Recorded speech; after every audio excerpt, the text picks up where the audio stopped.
yeah, day's pretty much done. Yeah, that's fair. That's fair. Yeah. So, welcome to the chart. Today we have Jafar, not Jafar the sorcerer, just Jafar. So Jafar, bro. Thanks for jumping on, man. For real. Thank you. Thanks for having me. It's a pleasure. For real, bro. Yeah. Been a fan of you fellas for a long time. I've been doing this for long hair. Well, since I met you, like Yeah, even that first time we met each other, like it was, which was it, the Green Square? No. Yeah. Was it the Green Square? Yeah. Honestly, bro. You had the braids back then, the cornrows. I did. Yeah, But I took them out because like that shit was pulling my hair back. Oh yeah, I It bet. does, bro. Yeah. For real. That set honestly was like so memorable to me because like it gave me just this impression of how like you were able to just improvise so quickly because you had Franny, I think it was. Yeah, on Franny, bro. That shit was cool. It's forever in my memory as one of the best sort of like events, like sort of moments that I saw live music. It was really cool. I appreciate that. It was man. really yeah, cool. That's cool because I was a bit stressed about that one. Yeah, you could tell. Yeah, like everything basically went wrong. Right, I had everything loaded up on the MPC, and half the tracks were working fine, but then the other half just didn't. So I could like cue some of the samples and that, and Frandy's been the homie for a minute. Yeah. He just jumped up, played him for me, and I was like, honestly, because I didn't really know what I was gonna do if he hadn't been there, So big love to that man too. It was for real, bro. And how long have you known Franny for, at least? I've known him since my second share house. So Yeah. That was probably like 2016, 2017, something like that. And whenabouts was that around the time you started making music around there? Well, I mean, I guess in like a serious way, in like a more real way. Like that's kind of around the same time I got the MPC. It was like a year after I met Frandy. But I've been writing for ages. So like I used to DJ back in high school. That was the thing. We DJ'd all the like 18th birthday parties and that. But like through that kind of space and all that, I also wrote some bars here and there, and I guess that kind of developed. But getting it into like a proper, we're gonna make tracks now. Like how do we do this? Yeah, like, it was around that kind of time. Yeah. So around like what year was that? 2016 or something? You said. Yeah, in terms of like taking it out of the. This is just going to be a hobby into more of like, let's actually make something happen. That's fair, bro. And what was the first song that really like stuck out to you when you first like sort of produced and made something? Oh, of mine? Oh, damn, that didn't come for like years afterwards. There were a couple. The one that like my bad one is probably like the first one where I was like, oh cool, like I got the hooks finally. It took me ages to get the hooks, I don't know, it's like something about writing verses, because you just kind of following a narrative, you know what I mean? You're going from here and then you ending up here, but with the hook you got to be able to like keep going round and round in circles, and it just doesn't get old. It doesn't, no. And that's like kind of hard, So that was the first one I felt like the hook kind of sunk in, and then but that was what, like 2022, I think I wrote that. So it was only like a year and a half ago. Yeah. Were you doing music during COVID at that point as well? Yeah, totally. Yeah. I had the keys out. I was learning keys. I was trying to learn a bit of Gap. Nice. Yeah. So that kind of came through COVID. Yeah. But I don't know. That was a pretty crazy time. It would have been for everyone. Everyone was locked in. A lot of people doing bedroom stuff, and garage just like blew up in that moment too. You know what I mean? Yeah, totally. For real. Yeah, there was some cool stuff. What was like, I guess, the first inspirations for you when you were making sort of music? Yeah, right. Do you mean like which rappers were I first inspired by? Yeah, mostly like inspirations, because everyone has like you were just like at home, and even during up in high school, there would have been a lot of inspirations going around for you back then. Yeah, totally. I mean, like one of the earliest inspirations was Danny Brown. I love that guy. I remember having his whole discography like saved on my phone. You know what I mean? Like every single song he ever released. And not on Spotify, like actually having all the MP3s, Yeah. I think I still got them somewhere. LimeWire shit. Yeah. Real. Back when the Pirate Bay wasn't. Yeah, bro. Like, Back then, man. God damn. Look, I mean, like I'm very lyrical with my things, and I like, kind of complex rhyme schemes and tight lyrics. So Kendrick and J. Cole were like two of my earlier inspirations, you know, like Cold World and um, what's the Good Kid, Mad City, Yeah. you know. And then you got, you know, Ye on the music sense, love the guy, but on the political sense, he's always a controversial one to be like, who are you inspired by, you know? Yeah. And it's like, you know, I don't subscribe to half the stuff he believes in, That's fair, man. but his music is dope. It's separating the art from the artist, really, man. Yeah, you know Yeah, what I mean? exactly. You know, got two messages. And there were a lot of like kind of, you know, like I'm inspired by Jay Dilla a lot. Yeah. Slow mo. Um, Subtract back in the day, like they were coming out. Yeah. New York was I think right about when I was in year 12. Mm. So that was like pretty. Um, yeah, and then, you know, like the OGs too. Like I got the Wu-Tang albums and. Fucking You saw the vinyls before. I Yeah, got the real nice collection of vinyls, Fresh bro. Prince one. Yeah, like, all of them, bro. Even like the Kendricks, and you have Fly Lotus. Yeah, yeah. Even some old '80s like pop back there too. Yeah. Well, I mean, for the sampling, you know. Yeah, like, legit. And then you had a symphony, Symphony Number 5, which was like, I was like, what the fuck? That's an old ball. For real. Yeah. I don't know, but sometimes like classical music can be hectic for samples, It bro. can, Like, bro. you go that world, like Yeah. the kind of more sound space, yeah. And Chuck, that's what the MPC does, you know. Yeah. Like it's pretty much its number one function is to chop songs Chop up. shit, Yeah. yeah, bro. Do you have like a favorite like verse that sticks out to you? Because Danny Brown's a big one for you. Like, Yeah. what is there any verses from any of these artists that really sticks out to you? Damn, bro. Yeah, I mean, heaps. I mean, there's a song by Danny Brown called "Red to Go." Yeah. Off Old. Mm. Yeah, the album after Triple X. You know, yeah. Yeah. And it starts with like codeine in my cereal. I always just thought that's like one of the funniest things to start a line with. But like Danny Brown, like, you know, it's like, you know, I've been listening to this dude for ages. I haven't actually recently been listening to him too much, but like been a minute. You know, he's got like these two modes. He's got like the serious mode where he raps in like the lower voice, and then he's got this like high pitch, and like there's like that Adderall, and Blunt After Blunt, like Outer Space and stuff off Triple X, Monopoly.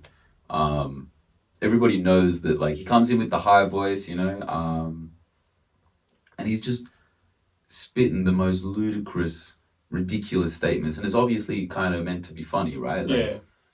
in whatever, whether or not you find a funny, different story, but he's taking the piss a bit. Yeah. He always does that kind of with the high voice, and then whenever he's being serious, he does it with the low voice. And he did that codeine in my cereal in the like low voice on a track that was serious. And like that whole like, and you know, I'm not going to go through and break down the whole verse, but I guess it kind of resonated with me because it was like, I don't think that was a joke. I think he kind of was like, you know, the wake and bake. He's like, you know, I'm waking up, I'm putting codeine in my cereal just so that I can get through the day. And like, that's not cap, that's nothing. It's like 100% how I'm living. Yeah. And he's like talking about his life in that way, and it's real and it's raw, and you know, but it's done. And I think that's the other one with Danny is like, he's seen on the surface to be like such a foolish character, you know. Yeah. And then like some of his lines are like just so obnoxious, you know, like that. You can see why people think that. Yeah, for real. And then he's also been to prison for like 5-10 years and was like drug dealer, like street cat, like, you know. So you can understand where the impression comes from, you know what I mean, or like that image. But then he comes in with some just super high level intelligence, super clever rhymes and like the structures and all of that. And I guess it resonated with me because like, I don't know, like for the last 10 years or so, like it's been a bit of a struggle, right? Like I haven't really had a support network here. Like my family's not from here, and that like idea that you kind of needed something in the morning to just be able to do the day, like I've been there, you know, like the wake and bake, like Yeah. That was like years, bro. I was doing that shit, like, and since October, I've been waking and baking every day. Like it's so. I guess it was that kind of like I can see where you've been and where you're coming from, and then also like you're doing something uniquely artistic with that in the Yeah. sense that you're talking about like your struggle and pain Yeah. in this like crystallized, clean, methodical, and clear way. Yeah. You know, and It's almost poetic, almost. Yeah. yeah, well, yeah, 100% poetic, yeah. And I guess just like that coming from Danny Brown, who's seen as this kind of wildcat, crazy character, Yeah. and it just really opened my eyes to a lot of things, you know, as to like what music was like, not only sonically but also like as a what it meant to people. You know what I mean? How do you resonate with music, especially with like going into, you mentioned 10 years? How do you resonate with your music, even making it? Yeah, You yeah, know? true. I mean, my music is, I guess it's a product of my life, right? And I've always sort of, I guess, to get to a level, you have to put in the work, right? And the way in which you put in the work kind of matters. And like, so the way that I ended up putting in the work was that I was working in court and I was doing court monitoring. So I had like heaps of dead time. Yeah. So I'd be sitting in court for 8 hours a day and I'd just be writing bars for 8 hours a day because I wasn't allowed my phone, I wasn't allowed a laptop, but I could have a piece of paper and some like a pen. Yeah. So I was just writing bars and bars and bars and bars and bars. And I guess like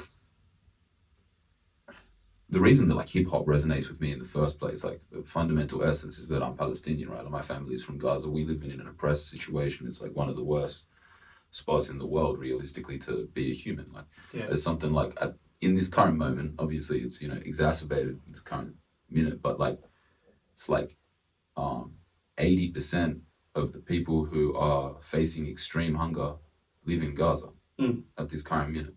You know what I mean? So like and that situation is done because of like white oppressors, regardless of anything else, you know, like, and that's like not the point. So it was very much the same liberation struggle that sort of bred and created hip hop in America. So that always kind of drew me to it. Yeah. I felt like resonated with that. And then like, you know, it ties right back in. Like I'm living this now. So when I'm kind of making these tracks, it's kind of pushing that struggle, pushing that story, saying my voice matters, and like, you know, you're gonna hear my voice anyway. You know what I mean? Like you can't silence us type thing. And I think that's where hip hop came from. Yeah. But I guess like what I'm trying to say is that my music is fundamentally kind of rooted in trauma, right? Like this, like I've been home twice. Yeah. You know, like I've grown up, and my grandparents, the last time they saw me, I was 12. Yeah. You know what I mean? And like us Arabs, we get a bit of like facial hair when we 12, but like not this much, and it kind of like. So I guess when I was writing in that, like in the courts, like I had not like even just on the fundamental within Australia on that kind of thing, I've had a number of setbacks in my life. You know, we don't have to get too into them, but I was sitting in court and just writing where my head was at. You know, it sort of became like a journal for me. And initially, it was incoherent. There was like realistically no sense that was being made as to what I was saying. Yeah. But then slowly it got more and more sensical. And it became like a journal, you know what I mean? Like it became like, okay, this is how I'm feeling on this day. I'm going to write this piece out. Like, and so that's kind of still where it comes from. Like, as a, I mentioned that My Bad track to you before. Yeah, So you like, did, yeah. Yeah. So that hook is like, I guess beggars can't be choosers, my bad, my bad. I said some when I was woozy, my bad, my bad. I guess you must think that I'm rude, and that's sad. That's sad. I just hope that you excuse me, my bad, my bad. Like that's the hook, right? Yeah. That came from like a fight with my ex. Yeah. You know, we had like a big ass fight, and I was like, fuck this bitch, bro. Yeah. Can't be bothered. I walked out the back of the house. I'm sitting like on like a bench and just like, you know, I guess beggars can't be choosers, my bad. And it's like sarcastic as fuck, you know? Yeah, you know? for real. And then the verse starts like, every day I just talk quiet, act nice. You know, it's like it's the fight. It's the Yeah. feeling. It's like what, and that's how like my music resonates with me. Is that like the way that it kind of the way I did that work to get to this stage is that it was always very much like how am I feeling? What is this emotion now? Mm. So like this track that I've got will come in, is on that same tip. It's very For much about real. the current conflict and all of that. It's like, what do I feel now? Mm. That's kind of always how the music comes for me. So Especially how rooted you are into it. Mentioned family and stuff. Like I can't imagine that really, especially for anyone who's having to sit through that. And then mentioning Danny Brown, yeah, going, yeah. dude, I get you. Mad respect for real, especially being able to Cheers. put that stuff out, man. What does the jacket say? Made in Palestine. Let's Well, go. made in Palestine actually, because it's Arabic. But Yeah, yeah, and it's by Noel Collective, NOL Collective. Check them yeah, out. They're like a group of fashion designers who live in Ramallah. So that's in the West Bank of Palestine. So gotta show love. I got family there too. you got it, bro. You got Yeah. it, bro. I mean, even then, like, I can't imagine how you're coping with that. But like, you mentioned that you sort of use music as, I guess, a journal. It's really in depth. But what's the limit with your music? How far are you going to like really bring people into that world? Oh damn, that's a deep question, brother. Yeah. Yeah, for real. I gotta get into it, bro. Yeah. Doing your job well. Look, I mean, like it's a tricky one, because you want to have that privacy, and especially if you're gonna like, and I guess like if I'm making music just to release to me and my friends, and I just want to sort of communicate where I'm at with them, then I don't really mind. But like, if we're talking about releasing things and trying to get things played here or there, and like trying to get clout or whatever, Yeah, like I don't know how much I want people to know. I like bit my tongue a little bit when it was more like personal circumstances that happened in Australia, yeah, because there's like not in like I've made my mistakes, I've done things, I'll admit that. I'll first put my hand yeah, up and say that, but like a lot of these things were like well outside of my control and screwed up like a lot of stuff for me. um but I guess like that's not something that I'm happy to express the emotions that come from that. mm, And I don't think you need to know my trauma for you to understand where I'm at, what that how that's shaped me. yeah. You know what I mean? I So I get think that. some things I'll keep to myself just because like, Someone's business type of deal. well, come meet me, have a chat with me, Yeah. be my friend, and then I'll tell you. For real, bro. Even in that, like, how people in your circle, how many of them really know you? Yeah. For the if you'd asked me that 6 months ago, I would have told you like I keep a pretty tight circle Yeah, and like probably 5, 6 people, and they all know me pretty well. yeah,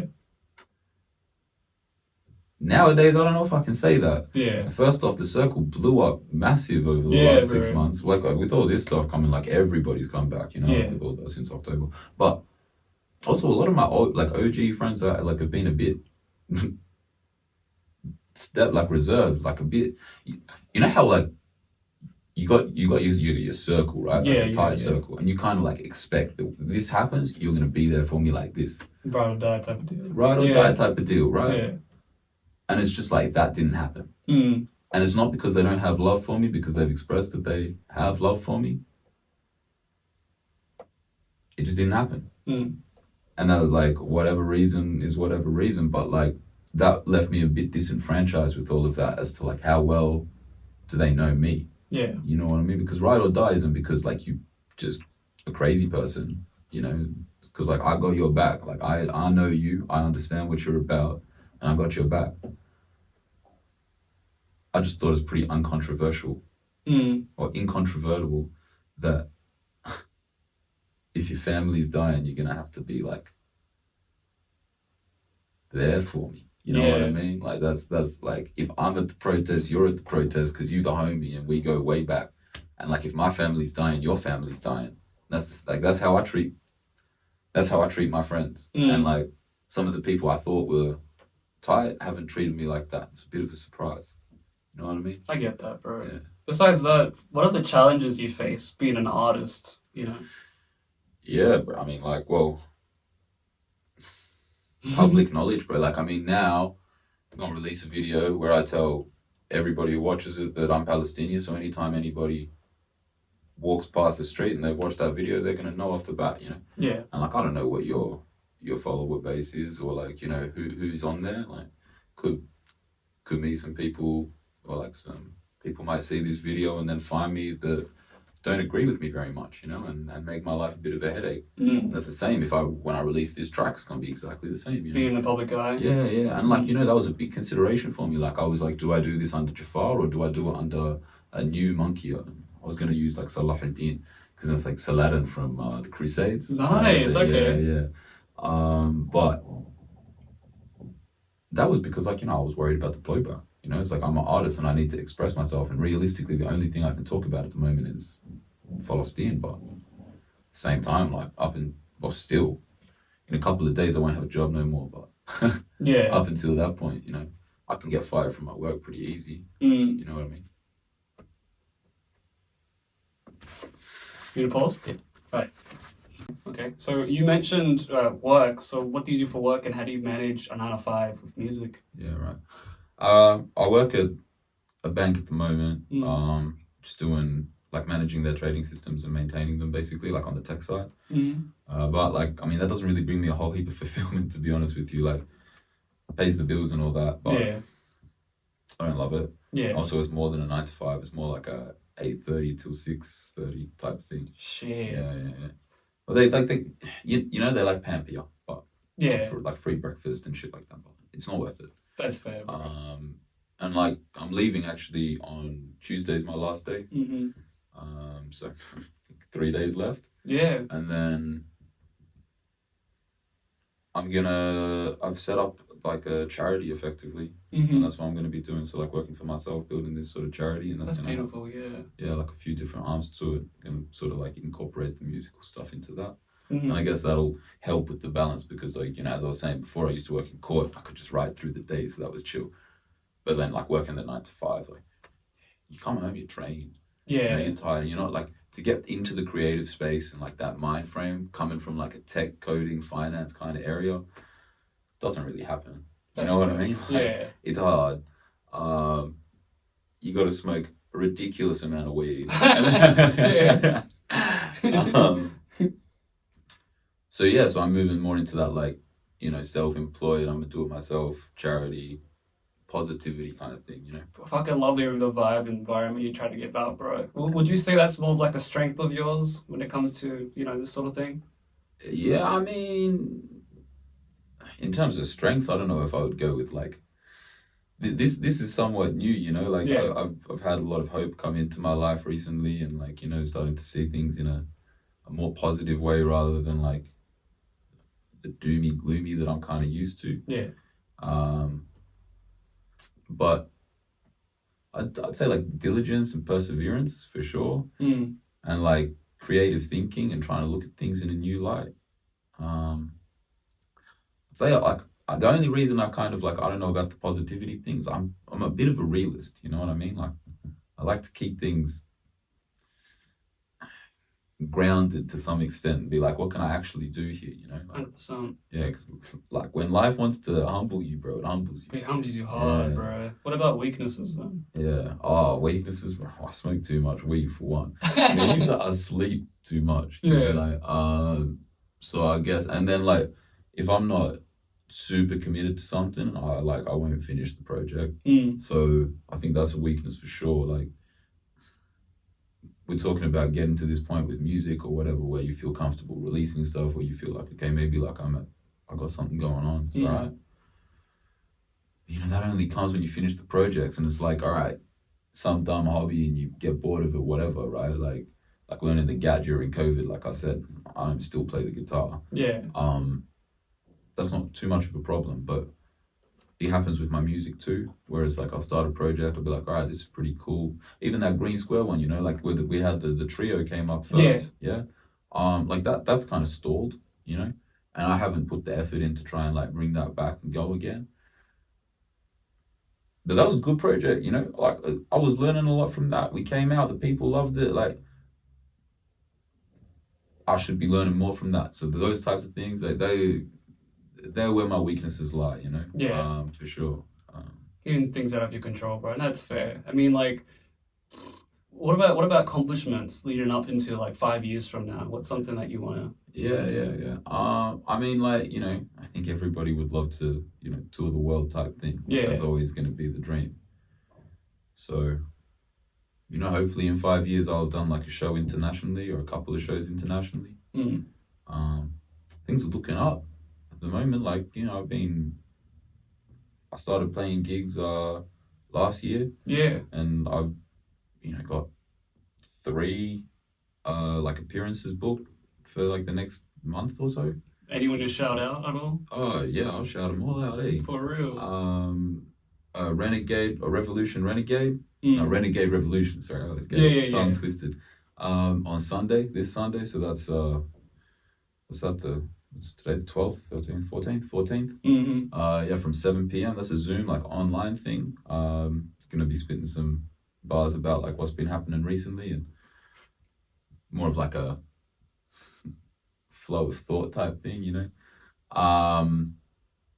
we're gonna be on the Juice Yeah. for a couple of hours with Naz. Mm. I think we're calling it watermelon juice Yeah. on Yeah. the 23rd.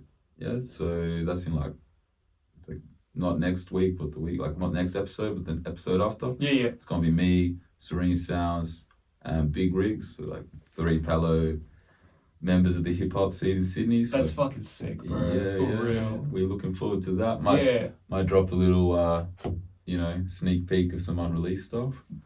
We'll see. We'll see what's happening. We got 2 hours, bro. Let's go.